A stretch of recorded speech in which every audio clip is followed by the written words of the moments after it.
오늘은 때와 시기라고 하는 아주 이제 민감한 내용의 말씀을 이제 나눌 시간이 됐습니다. 성경을 우선 찾아 읽으시는데 다니엘서 2장에서부터 말씀을 찾아서 읽겠습니다. 다니엘서 다 같이 성경 찾습니다. 2장 21절을 찾습니다. 다니엘서 2장은 바벨론 왕이 큰 나무에 관한 이제 꿈을 꾸어서 다니엘이 그 꿈을 해석해주는 내용으로 되어져 있습니다. 2장 21절을 읽겠습니다. 그는 때와 계절을 바꾸시며 왕들을 폐하시고 왕들을 세우시며 지혜자에게 지혜를 주시고 총명자에게 지식을 주시는도다 그랬는데, 이 번역이 지난번 번역은 때와 기한을 바꾸시며 라고 번역이 됐다가 이번 번역은 계절을 바꾸며라고 그래서 이것은 성경의 의도와는 너무 맞지 않는 지금 완전한 오역을 해놨기 때문에 의미를 잘 번역을 했다고 생각되는 공동 번역을 제가 읽어드리겠습니다. 이 공동 번역을 읽어드릴 거니까 하나님의 그 행사에 관하여 다니엘이 이상을 느부갓네살 왕이 꾼 꿈을 이상을 푸는 말씀 가운데 나오는 이 말씀을 잘 그 의미를 이해하실 수 있도록 다니엘서 2장 21절 공동 번역에서 읽어드리겠습니다. 그는 시대를 마음대로 바꾸어 왕조를 바꾸시는 분이요. 이렇게 번역을 했어요. 그는 때와 계절을 바꾸며 그랬는데 시대를 바꾸어 왕들을 폐하시고 왕들을 세우시고 그랬는데 왕조를 바꾸는 분이다. 그런 번역을 했는데 이게 아주 번역이 훨씬 더 좋은 번역입니다. 의미를 충분히 아시겠죠? 이게 뭔 말인지? 이 개역 성경이 학자들이 이제 지금 번역을 너무 엉망으로 해놔가지고 그는 이거는 이제 하나님이에요. 예수 그리스도를 말하는 거예요. 그는 때와 계절을 이라고 그랬는데 이것은 시기를 바꾸시며 주로는 시대라고 하는 것이 더 좋습니다. 킹제임스 번역에는 시기라고 한글에는 되어 있지만 영문은 시대라는 뜻도 있으니까 시대가 더 좋습니다. 그는 때와 시대를 바꾸시며 왕조들을 폐하고 새로 세우시는 분이다. 이렇게 됐어요. 이번엔 다니엘서 교황 귀셨으니까 12장에서 몇 절 읽겠습니다. 12장 내가 여러 번을 다니엘 12장을 인용을 하기 때문에 많이 읽었던 구절이에요. 1절부터 끝까지를 다 읽겠습니다. 차근차근 정신을 들여서 읽습니다. 그때의 그 민족을 호위하는 큰 군주, 여기 그 때라고 하는 그 때, 지금 계속해서 때에 대해서 때와 때와 시기에 대해서 예언을 하는 말씀을 우리가 지금 오늘 추적을 하는 거예요.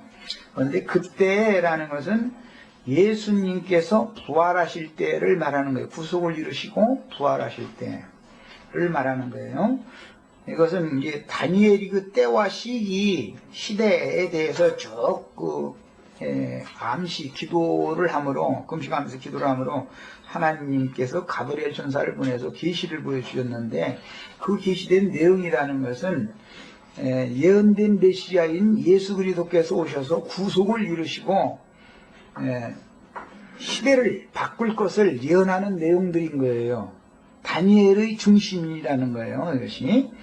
자, 이제 읽어나가겠습니다. 그때에 네 민족을 호위하는 큰 군주가 군주 미가엘이 일어날 것이요 또 환란이 있으리니 이는 개국 이래로 그때까지 없던 환란일 것이며, 이 큰 환란에 관해서도 이렇게 줄을 쳐놓습니다.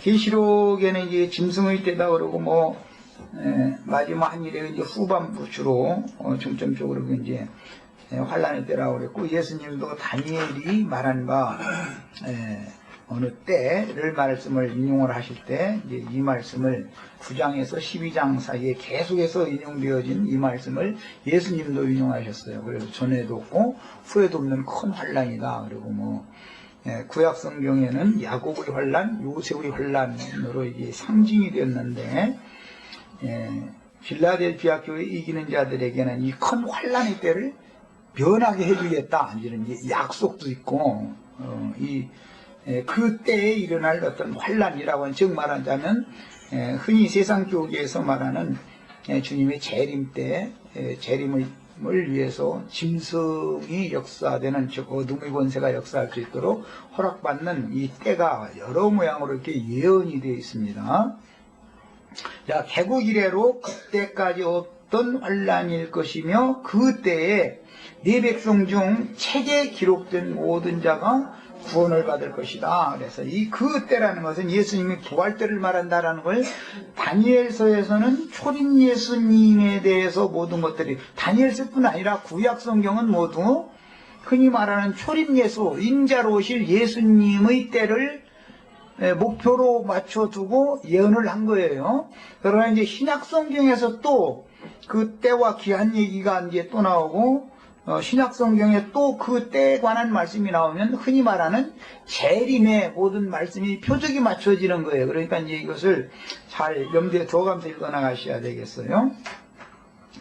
책에 기록된 이라고 하는 것은 구속받은 성도들은 성경책에, 하나님의 책이라는 건 성경책을 말하는 거예요. 이제 생명의 책이라고 그러죠. 생명책에 농명이 되는 거예요. 즉 영이신 하나님을, 성령이신 하나님 아버지를 아버지라고 부를 수 있는 사람, 성령으로 나의 영이 나오면 나의 영은 하나님을 아버지라고 부를 수 있죠. 부를 수 있는 게 아니라 아버지죠. 신약의 성도들이 하늘에 계신 아버지라고 부르는 말은 무엇을 염두에 두는 거예요? 하늘에 계신 아버지라는 말이 성령으로 나왔으니까 성령이 아버지잖아. 왜 이렇게 대답을 않고 이렇게 얼굴을 쳐다보세요? 아니, 난 아버지 보고 아버지라고 하잖아요. 성령으로 나 영이 났으면 아버지지, 성령이 내 아버지 아니야 지금.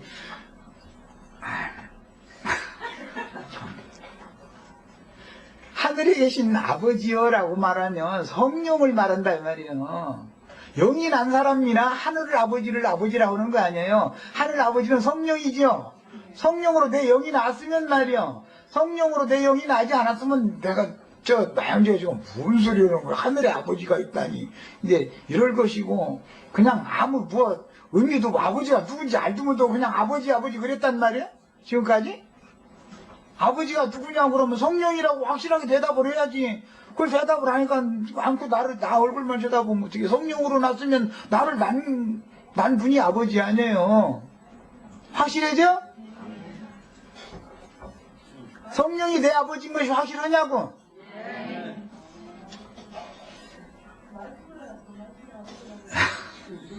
말씀으로 나온 자는, 말씀이 곧 성령이에요. 진리의 말씀, 생명의 말씀이 곧 성령이란 말이에요. 그 말씀으로 나서면 사실은 말씀이 아버지예요. 말씀이 아버지인 거예요. 말씀이 아버지라는 말은 조금 피상적이라, 말씀으로는 모든 피조물을 낳기 때문에 모든 영들이 아버지라고 할 때는 말씀을 말하는 거예요. 그러나 주관적으로 나의 영이 거듭난 것은 성령으로 낳기 때문에 나의 영은 성령을 아버지라고 부르는 거예요. 말씀을 아버지라고 하는 것은 모든 피조물들도, 민들레 꽃도 아버지라고 부르죠. 자기를 낳은 종을 주니까 말이에요. 말씀으로 창조했으니까. 그래서 말씀을 아버지라고 하는 것은 광의적인 뜻이지만, 구속을 이루신 후에 성령이 되셨죠. 주님이 말씀이 육신이 돼서 오셨고, 구속을 이룬 후에는 살려주는 영이 되셨죠. 그게 생명 주는 영을 일러서 나는 아버지라고 부른단 말이에요. 오늘 아버지 얘기하다가 이거 시간이 많이 가버렸네. 자, 이런 거 하나도 정확한 지식이 없으면, 명확하지 않으면은, 이런 명확한 어떤 그 지식이 없으면은 그 사람이 갈아질 수가 있잖아요. 그냥 무조건 하늘에 계신 우리 아버지 하면 허공 어딘가에 막 떠돌아다니는 어떤 신 보고서 우리 아버지 하는 것은 귀신 들린 사람이잖아. 그게 지금 진리의 성령, 나를 찾아주신 생명을 주러 나 속에 오신 그 생명의 성령, 진리의 성령을 내가 아버지라고 부르는 거단 말이에요. 이런 어떤 확실한 것이 있어야 된단 말이에요. 에? 야, 그 다음에 더 읽어 나가겠습니다. 자는 자 중에서 많은 사람이 깨어나, 이것은 이제 부활의 때를 말한 거예요. 마태복음 27장에서 이 말씀이 인용이 됐죠. 영생을 받는 자도 있겠고 수치를 당하여 영원히 부끄러움을 당할 자도 있을 것이며, 이게 그때가 되기 전에 많은 세대들이, 한 세대가 오고 한 세대는 가고 해서 세대들이 바뀌었기 때문에 주 안에서 자는 자들이 있고 흙무덤에 들어간 자들이 있고 나눠지겠죠. 주 안에서 자는 자들은 깨어나서 영생을 얻을 것이고, 흙무덤에 들어가서 뱀 뱃속으로 뱀 보고 흙 먹으라고 그랬으니까 뱀의 세계로 가버린 자들은 이 때가 되어도 못 일어나는 거죠. 언제 일어날 거예요? 천년이 찬 후에 크고 흰 보좌의 심판 때에서는 모든 생존세계 한번 일단 보냄을 받았던 영혼들은 다 그때 심판의 부활로는 다 일어나는 거예요. 그래가지고 둘째 사망 영영한 불못에 그때 이제 최종적으로 들어가는 거예요. 자, 그 다음에 지혜 있는 자는 궁창의 빛과 같이 빛날 것이요. 궁창의 빛이라는 것은 세 가지가 있죠. 궁창의 빛이 세 가지가 있죠. 해도 있고 달도 있고 별들이 있어요. 이런 것이 모두 다 상징들인 것을 알 수 있습니다. 많은 사람을 옳은 대로 돌아오게 한 자는, 의에 돌아오게 한 자라고 이제 이사야 선지자는 그렇게 표현했는데, 옳은 대로라고 해서 이제 의미를 번역을 한 것인데, 이것은 그리스도, 하나님의 의가 되시는 그리스도께로 돌아오게 한 자는, 그 말이요, 별과 같이 영원토록 빛나리라. 다음에 다니엘아 마지막 때까지, 여기도 지금 때에 대해서 말씀하고 있죠. 여기에서 마지막 때라고 하는 것은 12장 1절에서 그때라고 하는 때고, 예수님이 오셔서 구속을 이루신 다음에 부활하실 때를 말하는 거예요. 여기서는 다시 설명 필요 없죠. 이 말을 간수하고 여기에서 다니엘서에서 마지막 때까지라는 말은 예수님이 오셔서 구속을 이루시고 부활하실 때, 그때까지는 이게 다 봉함된 말씀, 비밀의 말씀이다 그 말이에요. 이 말을 간수하고 이 글을 봉함하라 이렇게 됐어요. 그런데 많은 사람이 빨리 왕래하며 지식이 더하리라 그랬고, 이 많은 사람이 빨리 왕래하며 라고 한 것은 어디를 왕래하는 거예요? 네, 말씀이신 하나님과 교통을 회복한다 그 말이에요. 성령의 회복이, 성령의 교통이, 이제 성령의 새롭게 하심을 통해서 지식에까지 새롭게 하심을 받게 된다 이 말이에요. 이 말씀을 신약성경에 인용하고 있죠. 새 사람은 성령으로 말미암아 지식에까지 새롭게 하심을 받은 자니라 이렇게 돼 있죠. 오늘 우리 형제자매님들도 이런 진리의 새로운 지식을 자꾸 더하기 위해서 모임에 이렇게 오는 거잖아요. 와야 말씀을 들어야 하고 자꾸 깨달아가는 거니까 뭔가 불분명했던 것도 자꾸 밝아져야 되고. 자, 그 다음에 나 다니엘이 본즉 다른 두 사람이 있어 하나는 강 이쪽 언덕에 섰고 하나는 강 저쪽 언덕에 섰더니 그 중에 하나가 세마포옷을 입은 자 곧 강물 이쪽에 있는 자에게 이르되 이 놀라운 일의 끝이 어느 때까지냐 하더라. 내가 들은즉 그 세마포옷을 입고 강물 위쪽에 있는 자가 자기의 좌우 손을 들어 하늘을 향하여 영원히 살아계시는 이를 가리켜 맹세하여 이르되 반드시 한 때와 두 때와 반 때를 지나서 성도의 권세가 다 깨지기까지이니 그랬는데, 성도의 권세가 다 깨진다라는 것은, 여기에서 말씀하시는 것은 구약 시대가 끝난다 그 말이에요. 구약 시대가 다 끝나는 거죠. 자, 그럼 이제 강 좌우에 있는 이제 그 두 사람 이야기가 나왔는데, 한 사람은 뭐 먹그릇을, 세마포를 입고 먹그릇을 찬 사람이었고, 이제 한 사람은 그 먹그릇을 찬 사람에게 지시하는 굉장히 다른 천사예요. 이제 이런 개념에서 계시록을 읽어보면은 천사들 이야기가 쭉 나오고, 그라고 한 정관사가 붙어 있는 천사가 나오죠. 힘센 천사, 다른 천사, 그 천사 등으로 계시록에 나오면 그 천사는 그리스도를 말하는 거예요. 많은 천사들이 있지만 정관사가 붙은 천사는 그리스도를 말하는 거예요. 이제 이것은 성경을 읽는 방법이에요. 지금 이때 당시 현실적으로는 이 이상을 백성들에게 가르치는 다니엘이 세마포를 입고 먹그릇을 찬 사람이죠. 먹그릇을 찼다라는 것은 그 청량을 위한 거예요. 청량.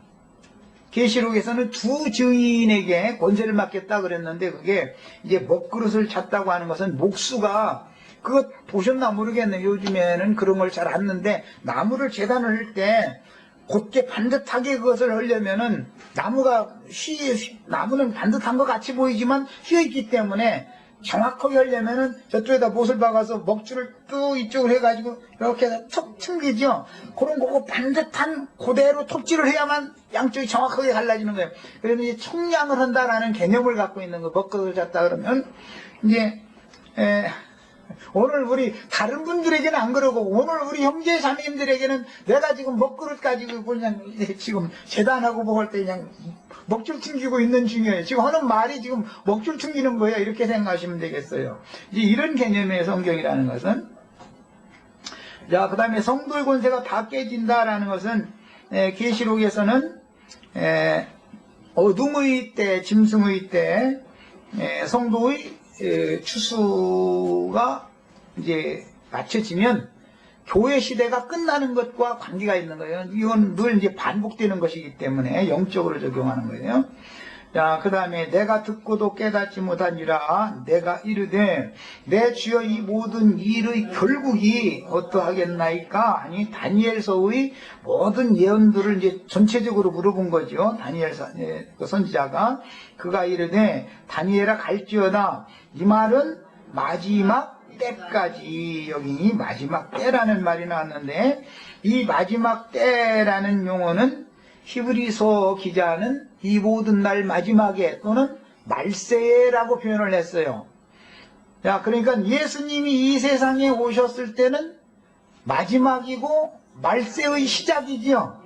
지금은 말세가 시작되어져 가지고 긴 시간이 지난 말세가 종결되는 시대지요. 네. 마지막 때까지 간수하고 봉함할 것이니라. 예, 다니엘서에는 봉함하도록 말씀이 명령이 주어졌고, 계시록은 봉함하라고 되어 있어요? 열어놔두라고 되어 있어요? 예, 열어놔두라고 되어 있어요. 그게 다른 거예요. 차이점이 그거예요.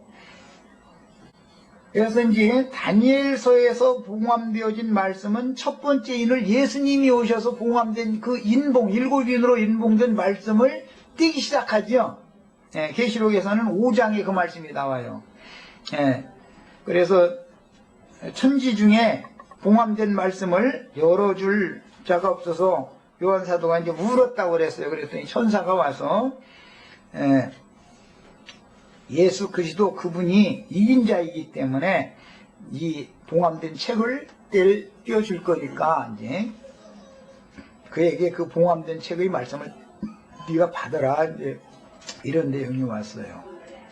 자, 많은 사람이 연단을 받아, 이 연단 받는 것은 인생사에 고생하는 걸 말하는 게 아니고 말씀으로 단련받는 걸 말하는 거예요. 말씀을 깨닫기 위해서 연단받는 걸 말하는 거예요. 성경에서 나오는 고난받는다라는 말과 고생한다는 말이 다른 겁니다.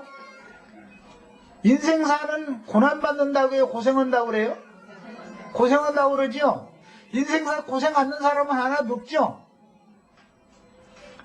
고난받는 것은 진리를 추구하느라고 말씀으로 연단받는 건 고난받는다고 그러는 거예요. 그러니까 인생의 고생하는 것과 고난당하는 것과는 다르다라는 걸 아셔야 돼요. 예, 시편 105편에 보면 요셉을 무엇이 응하기까지 무엇으로 단련했다고 그래요? 말씀이 응하기까지 말씀으로 단련한다 그러죠. 그런 것은 영적 고난이단 말이에요. 영적인 고난이에요. 그러나 인생사에서 고생하는 것은 지가 뭔가 판단 잘못해가지고 엉뚱한 짓 해서 돈 날리고 그러면 고생하지요.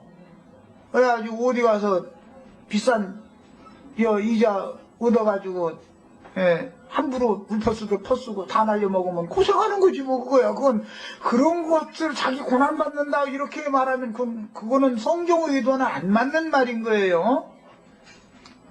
욕심껏 뭔가 그냥 사업이라고 그냥 자기 분수에 지나는 짓을 해놓고 나서는 죽살이치고 고생해가면서 다 지금 고난받는다고 그렇게 하면 안 되는 거예요. 물론 그것도 이제 말씀을 그걸 통해서 말씀을 이제 깨닫게 해줄 수가 있으니까 그 면에서 말한다면 모르지만 자기 육신적으로 잘못 저질러 가지고서 고생하는 것을 주님께서 날 고난에 넣었다고 이런 식으로 하면 주님은 맨날 사람 고난시킨다고 그렇게 생고생시키는 분이 아니잖아요. 예, 이런 이제 성경의 어떤 용어가 나오면 이런 것을 잘 분별해서 읽어야 돼요. 예레미야 애가에 보면 하나님은 그 성도들을 고생시키는 것이 하나님의 뜻이 아니라고 그랬어요. 거기서 고생시킨다는 말과 사람이 내가 주 앞에서 말씀으로 연단받아서 고난 중에 들어갔다고 하는 말은 전혀 성경을 볼 때는 다른 개념이라는 걸 아셔야 돼요. 하나님은 사람을 고생시키고 싶어 하시지 않습니다.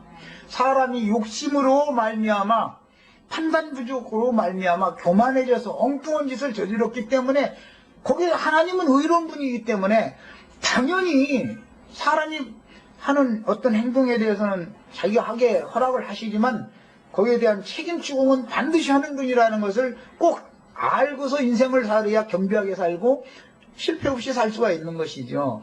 이런 말씀을 이런 용어 하나도 정확하게 분별을 안 시켜주기 때문에 기독교계에서는 그냥 자기네 예배당에 오면 말이야 뭐가 잘 돼가지고 부자 되고 맨 이런 소리를 하고 앉았고 그러니까 이것은 말도 같지 않은 소리를 지금 말도 같지 않은 소리를 예수님이 말이야 엉뚱한 사람들 고생시킨다 이렇게 예수님한테 팔매려면 안 돼요. 그건 다 사람이 그런 고생을 하는 것은 각 사람의 욕심에 이끌려서 뭔가를 잘못 행했기 때문에 그런 일들이 당연히 오는 거단 말이야. 이런 것을 사람은 하나님 앞에 사는 것은 자유지만 하나님 앞에는 확실한 책임을 져야 된다고 하는 의식을 가지고 살아야 되는 거예요. 이 사람이 하나님 앞에 사는 사람이에요.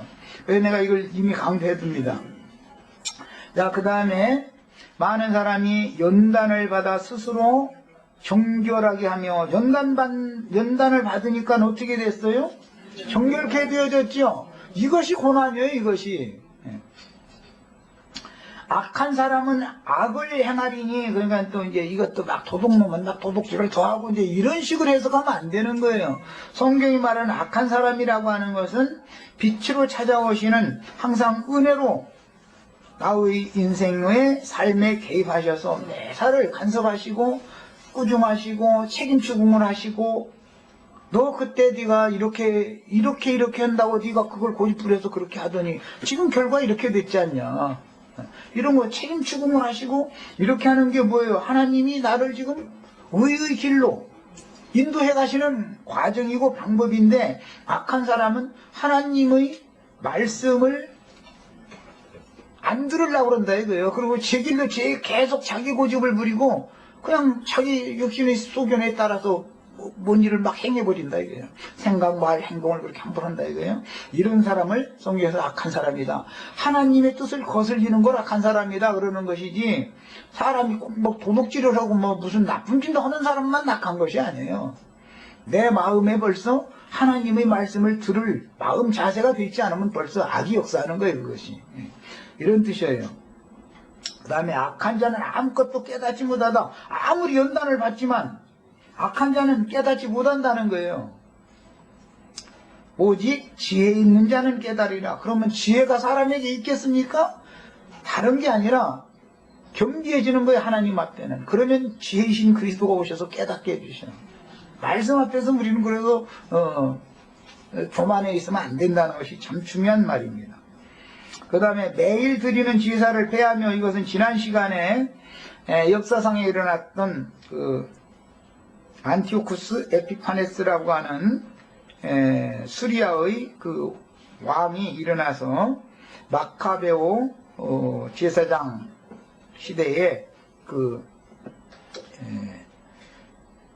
성전의 제단에다가 돼지머리와 돼지피를 뿌려가면서 이렇게 읍하도록, 절하도록 이렇게 강요했던 사건과 관계가 되는 것입니다. 이거는.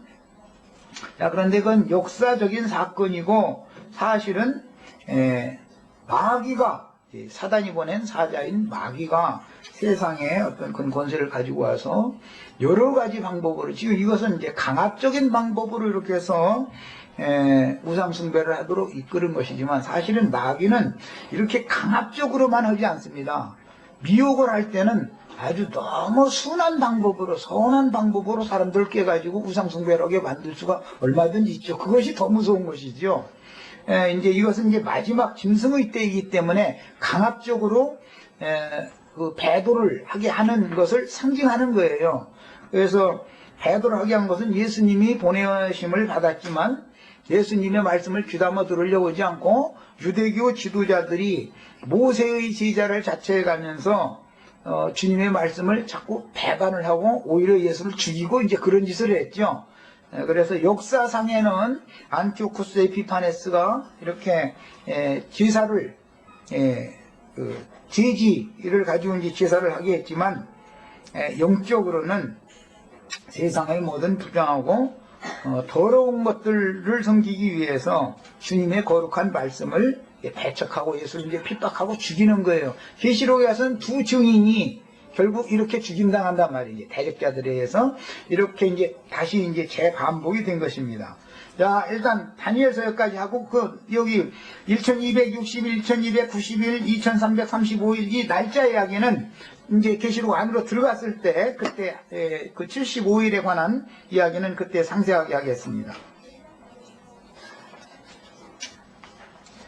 구약 성경에 예언되어진 때와 기간, 시대에는 인자 예수님이 세상에 오셔서 천국 복음을 전파하실 것을 예언한 내용이니, 당연히 예수님의 때는 세상 끝이요.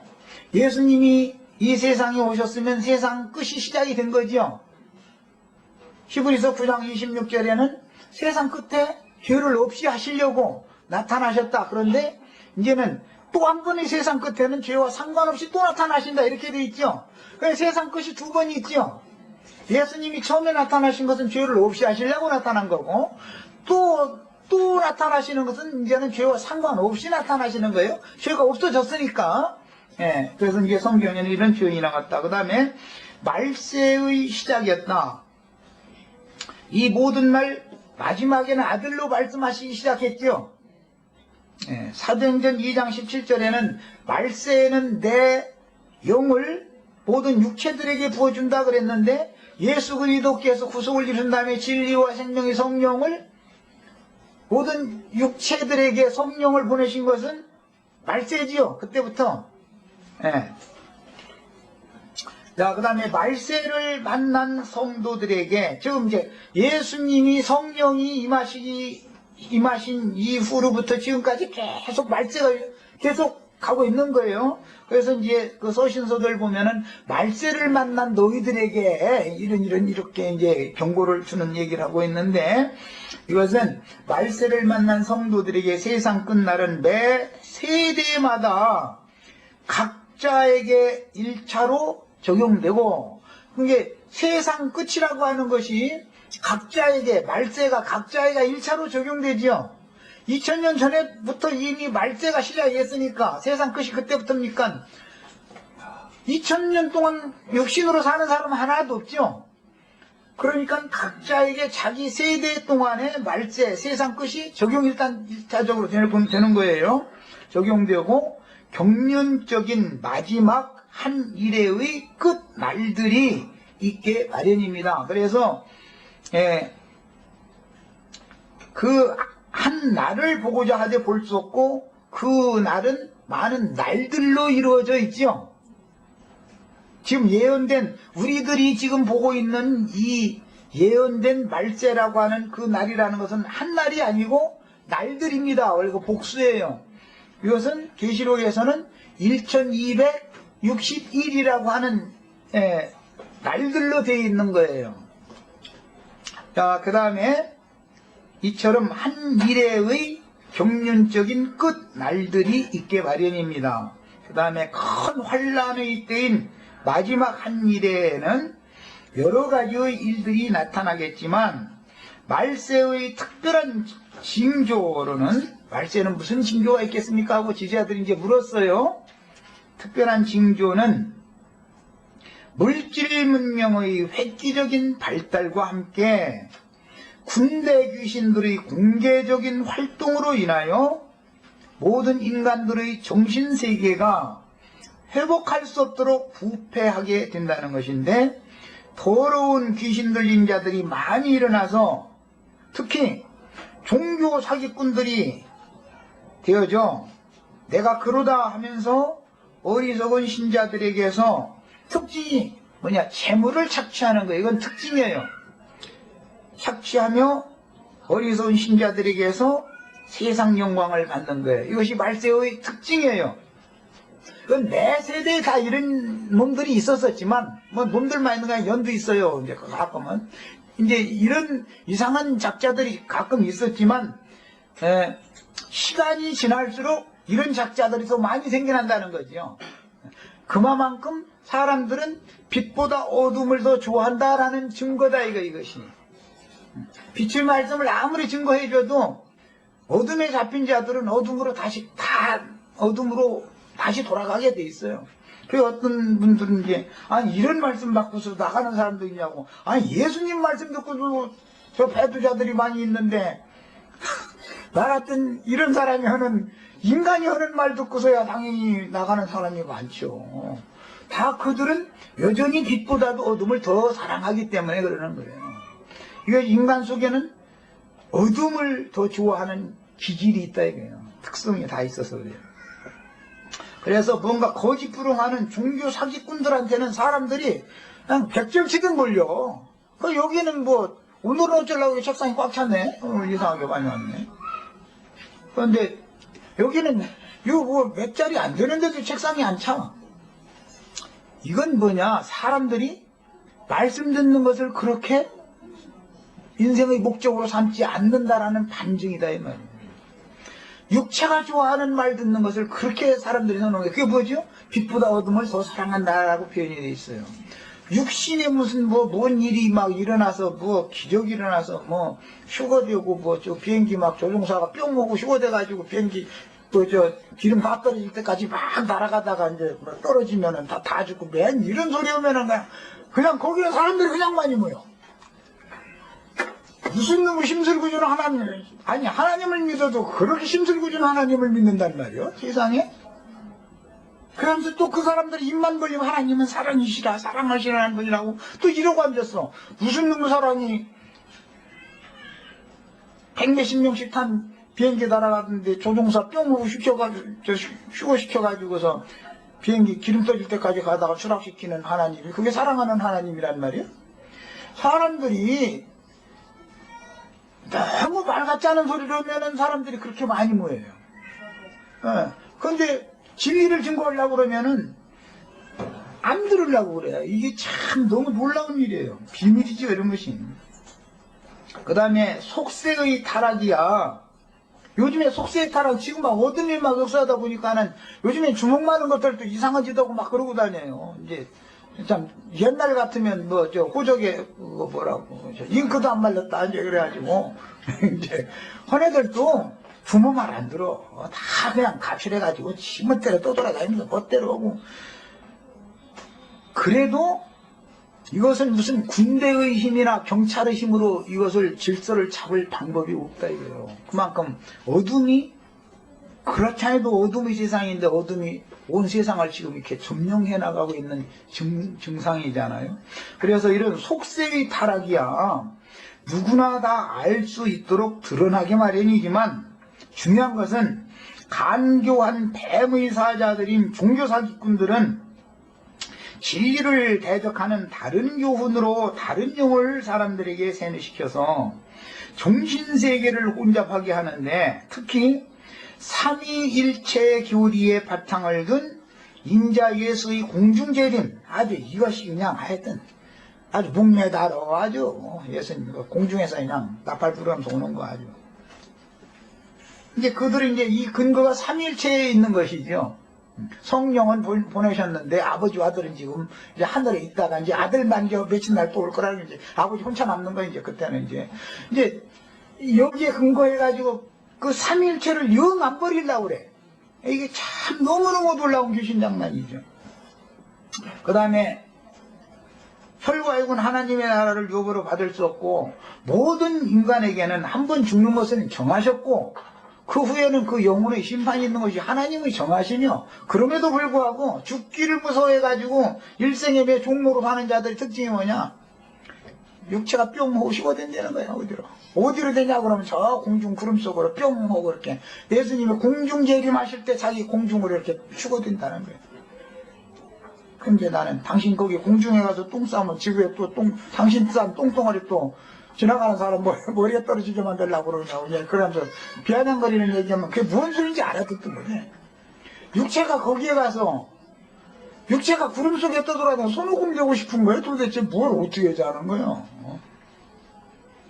저 아랍 사람들은 그 카페트 이게 타고 날아다니는 거 그거 나르는 양탄자예요. 양탄자 말이야. 날아다니는 양탄자 말이야. 동양에서는 손오공 구름 타고 막 다니고.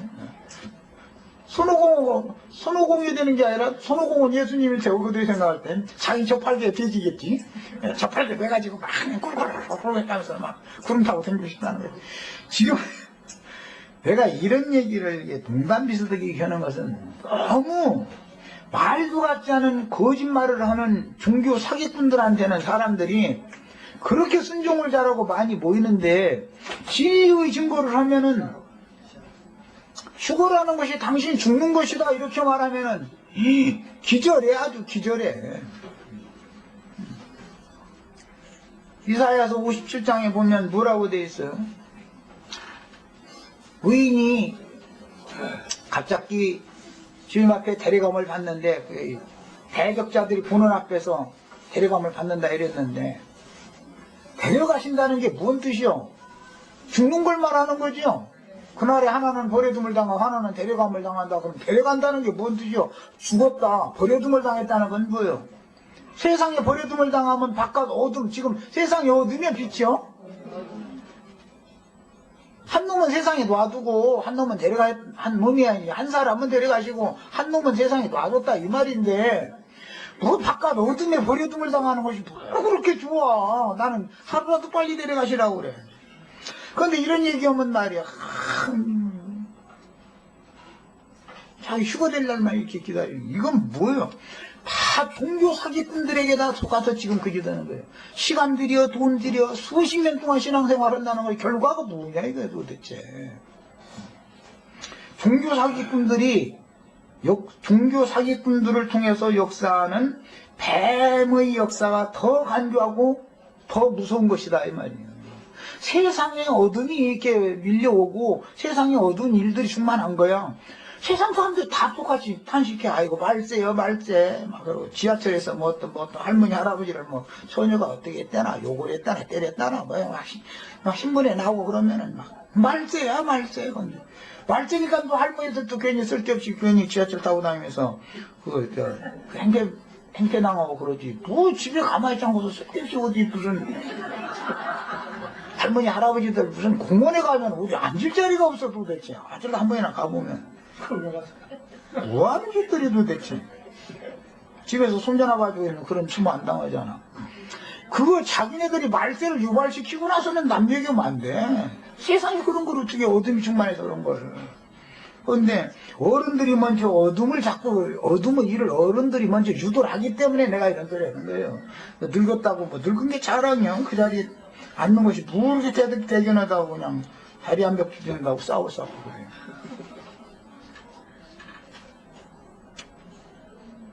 난 그런 사람들 보면 참 마음에 안 들어.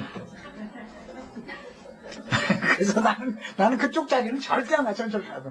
저기 있는데, 그냥 차라리 아예, 보고 또 누구 일어난다고 하면서 아예 쳐다도 안 봐요. 엄청 이러고 있어, 그냥.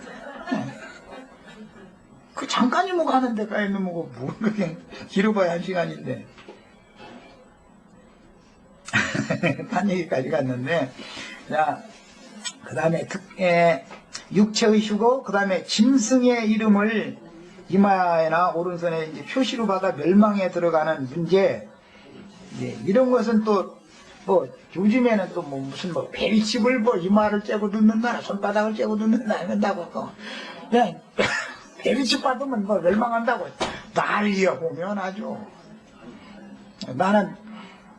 나는 벨칩 넣으려고 그러면 그거 컴퓨터에다 안 넣어. 애들 그거 핸드폰 성능이 좀 나쁘면 그거 부품 교체해 주려면 그거나 해줘. 내 손바닥 넣을 필요 없어. 난 그럴 거예요.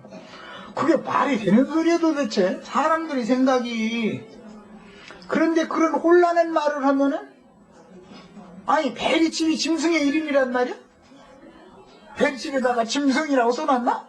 무슨 소리야 도대체. 어린 양의 이름이 이마에 새겨질 거냐, 짐승의 이름이 새겨질 거냐라는 건 말할 때는 벌써 말하는 의도가 있고 금방 깨달을 수 있는 문제인데 아무리 진리 증거를 해줘도 어둠을 사랑하기 때문에 안 믿으려고 그래. 어둠의 영이 이렇게 간교하고 교활하게 역사한다. 그 다음에 군대 귀신들이 은밀하게 활동할 수 있는 때는 교회 시대이며 큰 날의 심판 때까지 육체 속에 가두어 두신 흑암의 권세는, 이제 흑암의 권세가 하나님께서 큰 날의 심판 때까지 가두어 두셨다, 그래가지고 지키신다, 이런 말씀이 나왔죠. 베드로서나 유다서나 계시록이나 이런 데 이제 나오는 말인데, 그러면 막 어두운 구덩이에 이제 하나님이 악의 영들을 다 이렇게 가둬두셨다 그러면은 저기 막 땅속에 막 3일 동안 파고 들어가면 거기 막 어두운 구덩이가 있어가지고 거기다 막 악의 영들이 막 갇혀있다 이렇게 지금 하고 있는데 지 마음 쓰는 거 보니까 지 마음속에 새카만 것들이 그 검은 옷 입은 애들이 그 속에 가장 드글드글 하고 있는데도 그런 얘기하면 눈 하나 끔찍 안 해. 가장 깊은 어둠의 죽음의 구덩이가 어디예요? 육체의 마음 아니에요? 거기다 가다 놓으시고 하나님이 지켜주시는 것은 그거 보고 은혜라고 그래. 양심이라는 것이 어둠의 구덩이를 거기 귀신들 못 나오게 지키는 자물통이란 말이야. 해가지고 하나님께서 양심의 자물통을 딱 채워놔두고는 그 속에서 검은 옷 입은 귀신들 못 나오게 딱 지켜주시는 거예요. 그런데 짐승의 때가 되면, 어둠의 때가 되면 되었다 이제 어둠의 권세로다 하는 그 어둠의 때가 되면 하나님이 즉 말하자면 짐승의 때, 큰 환란의 때, 그때가 되면 하나님이 그 부재경을 열어버린다는 거, 열게 허락을 해버리는 거예요. 그러면은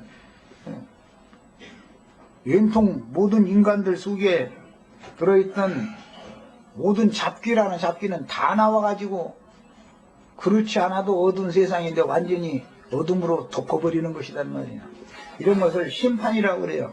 신께서 모든 인생들에게 은총을 거두시면 그것이 바로 심판이고 이것을 위해서 큰 환란의 때다, 마지막 때다라는 말은 이런 것을 말한다라는 거예요. 이런 기본 인식을 잘 하셔야 되겠어요. 무저갱은 마귀의 인격인 죄와 연합하여 범죄와 행악을 지어내는 육체의 욕심을 의미하며 흑암의 구덩이가 열린다는 뜻은 인간의 내면에 감추어진 모든 악한 생각들이 열린다는 뜻이며 하나님의 은혜에서 완전히 버림을 받아서 인간들이 이제는 짐승이 하는 짓만, 짐승도 종류가 여러 가지가 있죠. 포악한 짐승도 있고 간교한 짐승도 있고 교활한 짐승도 있고 밥만 좋아하는